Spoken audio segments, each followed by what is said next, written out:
Kita lanjutkan langsung ke Pak Wawan. Pak Wawan, jadi dari hasil intelijen negara ini, apakah memang kelompok anarko ini siapa sih dalangnya, siapa yang mensponsori, karena akomodasinya, logistiknya katanya lengkap disediakan begitu Pak?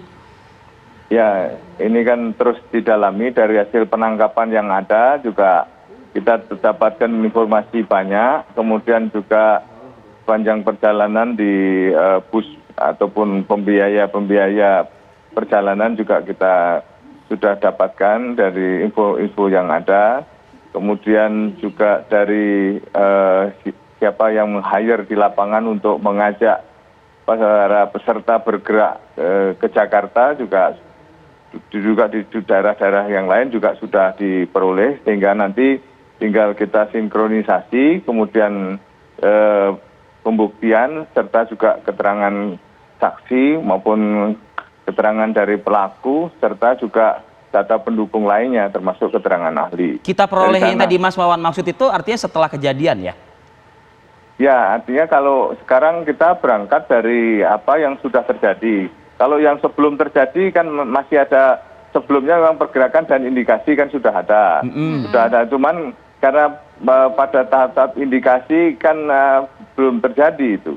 Sehingga mereka masih menjanjikan sesuatu misalnya, kan belum terbukti di lapangan, masih ada. Tapi kalau Pak Menko sudah mengatakan berarti sudah ada dong siapa-siapa saja dalangnya. Oh, kalau itu sudah. Hanya sekarang kan persoalannya kan harus tautan hukumnya. Kalau misalnya dibawa ke persidangan, kan itu harus ada satu korelasi dari bukti-bukti yang ada. Sehingga kalau misalnya itu lepas, nanti tuntutan hukumnya kan menjadi lemah.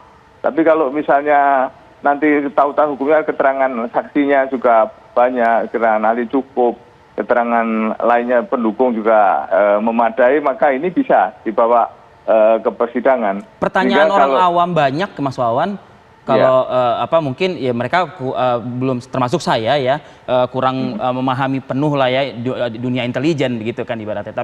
Tapi begini, saya coba mungkin menarasikannya, rilis dari Pemprov DKI itu fasilitas umum yang mengalami kerusakan total kerugiannya mencapai 65 miliar begitu. Artinya itu kan dana juga ya gitu loh, uang rakyat juga. Nah, kalau misalnya kerusakan-kerusakan ini bisa diminimalisir dengan data intelijen awal, ya tentu kan negara kita bisa berhemat, Mas Wawan. Betul, akan tetapi demo kan memang hak konstitusional dari seseorang.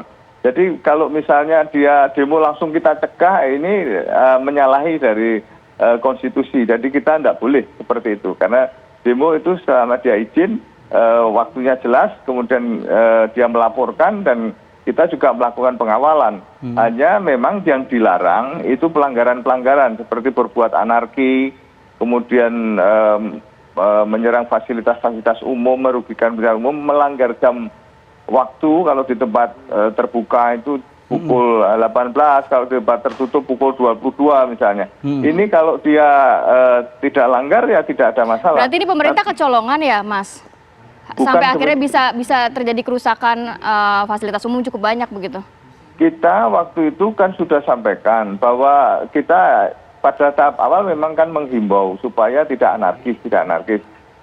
Tapi kita tidak bisa lantas memaksa mereka untuk tidak datang. Kita paling mengkanalisasi misalnya ya di daerah itu supaya tidak tumplek di Jakarta. Kita itu mengurangi beban daripada Jakarta sehingga mereka tetap melakukan aksi-aksi di wilayah masing-masing. Itu tidak ada masalah.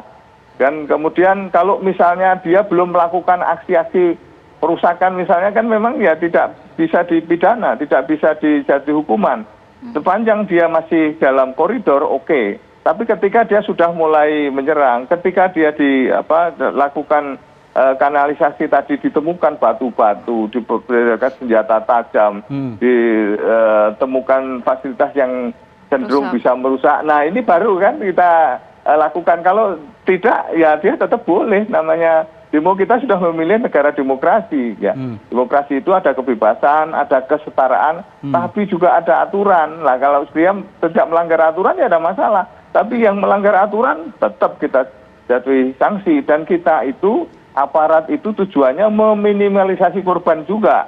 Artinya kalau misalnya ini aparat nyemprot ini dengan water cannon ataupun dengan gas air mata, tujuannya adalah supaya pendemo ini, adik-adik ini menjaga jarak gitu, sehingga dia tidak bisa melempar batu terlalu dekat ataupun senjata tajam itu. Nah, itu mereka yang dilakukan kadang-kadang salah saat paham. Mas Wawan, tapi bisa nggak memberikan pencerahan kepada kita sebenarnya kalau dikatakan dalangnya tuh siapa sih? Apakah memang kalau kelompok anarko ini kan usianya masih remaja kabarnya, Mas?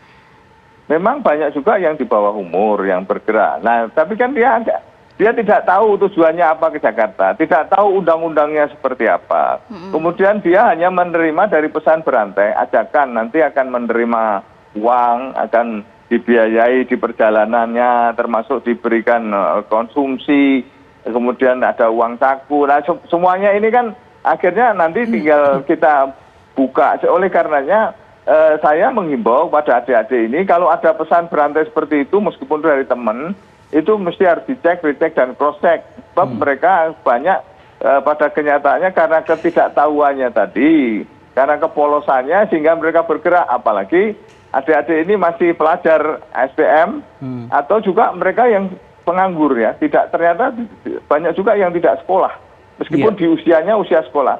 Nah, sehingga ketika dia bergerak di satu area yang berkumpul massa banyak, ketika ada ajakan menyerang atau menyerbu membakar, ya ikut ya. Karena apa?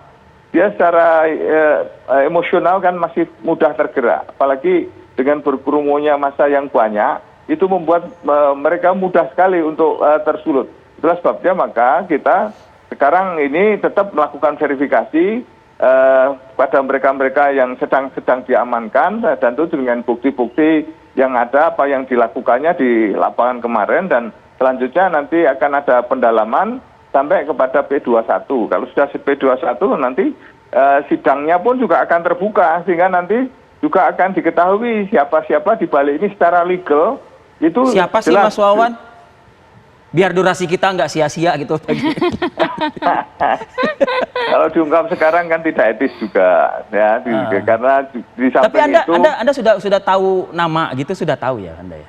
Ya, kalaupun tahu juga tidak mungkin diungkap di sini, karena itu ada etikanya, dan kemudian kita juga tidak boleh melanggar sumpah, kita tidak boleh mendahului apa yang menjadi untuk kepentingan penyelidikan dan pendalaman. Tentu saja semua akan indah pada waktunya, Pak.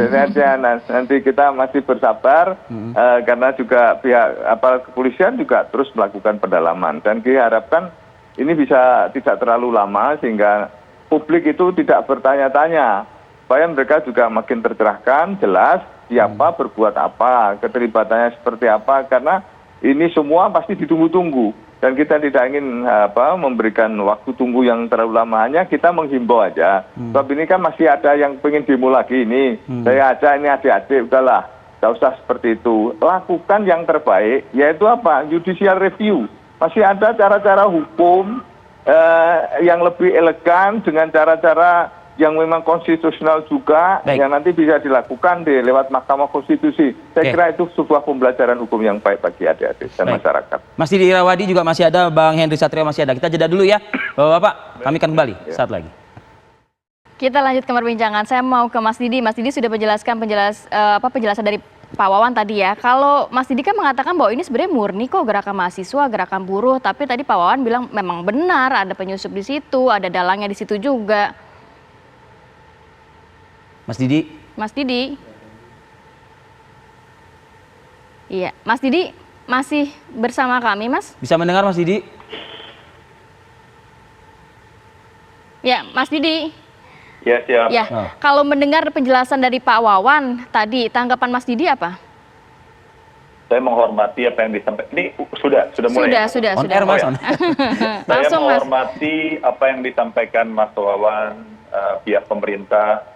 Tetapi sekali lagi tentu jikalau ada oknum-oknum yang merusak niat baik dan niat suci gerakan masyarakat madani, mahasiswa, kelompok buruh dan sebagainya, tentu ada proses hukum yang bisa dilakukan, investigasi yang adil, jadi kepada oknum-oknum tersebut ya.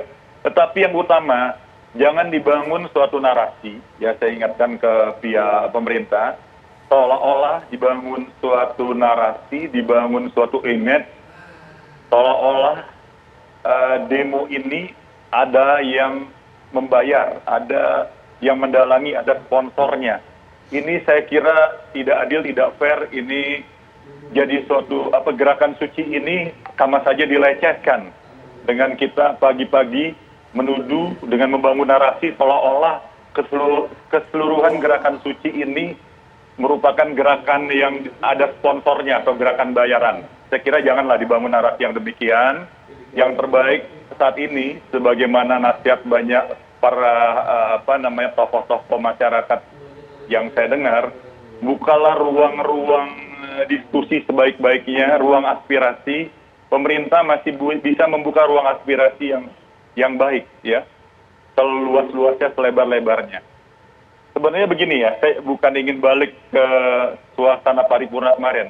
Andai di paripurna kemarin ya, pimpinan Dewan juga bersama pemerintah bisa mengedepankan sikap yang bijaksana dengan menunda ini, tentu tidak akan terjadi gelombang luar biasa masyarakat yang harus berkumpul ya. Pemerintah kan harusnya ataupun pimpinan Dewan menyadari masyarakat yang berkumpul sedemikian besar itu beresiko terjadi penyebaran pandemi corona. Andai pimpinan Dewan maupun pemerintah pada saat itu mengedepankan wisdom, menunda dulu ini, kan tidak akan terjadi kumpul-kumpul massa yang demikian besar. Masa itu nggak dipikirkan? Ini saya bingung. Padahal kalau itu dipikirkan kan kita juga menyelamatkan banyak orang. Baik. Pasti saya meyakini para pendemo ini, para buruh, pekerja, mahasiswa, saya yakin mereka kalau didengarkan bisa diterima dengan baik, tidak akan harus melakukan gerakan-gerakan masif ke jalan. Ingat sekali lagi ini suasana pandemi corona, grafik penyebaran corona di negeri ini sampai saat ini masih meningkat terus, lebih dari 300.000 orang. Belum membaik, melandai begitu ya? Iya, saya menyesalkan kemarin pimpinan Dewan maupun pemerintah sangat tidak bijaksana. Memaksakan ini, memaksakan harus buru-buru cepat-cepat, padahal resiko besar di belakang. Baik Mas Didi.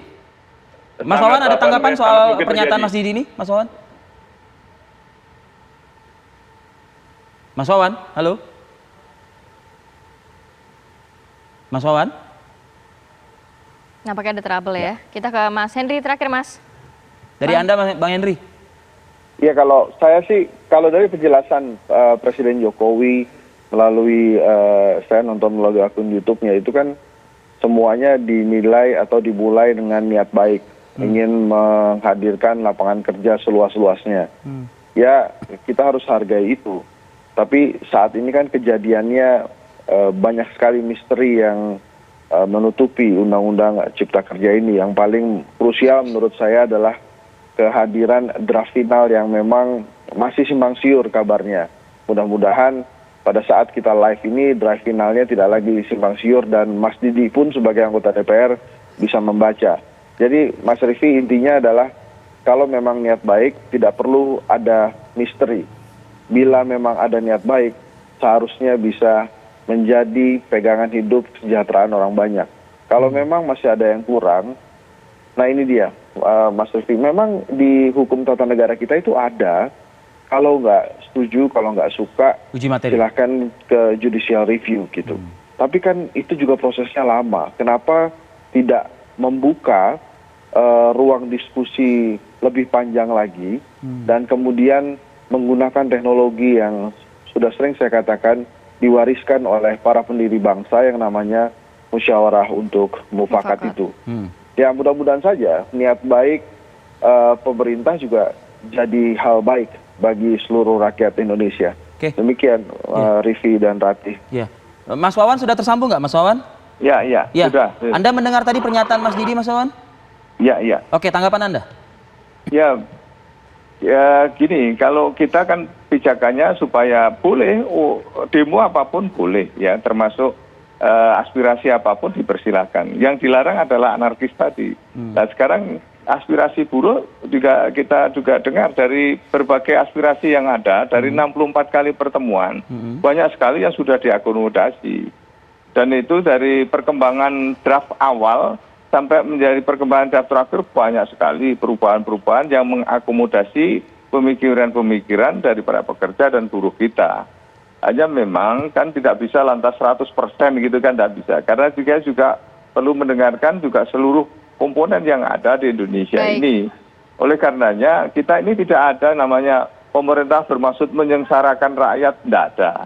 Beda pendapat itu biasa, apalagi 79 undang-undang dijadikan satu, pasti belanja masalahnya lebih dari 1.200 belanja masalah. Dan oleh karenanya kalau misalnya ada hal-hal yang masih dirasa kurang atau kurang sebagainya, silahkan ya dilakukan dengan cara-cara konstitusional juga. Baik, Pak Wawan. Jadi memang sebenarnya kita masih menunggu ya nanti update dari pemerintah siapa dalangnya dan mungkin informasi secara utuhnya begitu ya. Proses hukum tetap jalan dan draft final sudah ada. Draft final itu sudah ada. Tinggal sekarang PP-nya yang sedang digodok karena memang PP biasanya menyusul maksimal 3 bulan. Maka kita juga bareng-bareng lah kita kritisi dari pemerintah dan DPR dan seluruh masyarakat, ini undang-undang kita, bareng-bareng lah kita beri masukan, tapi ya jangan lantas ada unsur pemaksa dengan cara-cara yang lantas merugikan masyarakat pada umumnya gitu. Baik, terima kasih banyak. Itu tidak baik. Ya, terima kasih banyak Pak Wawan,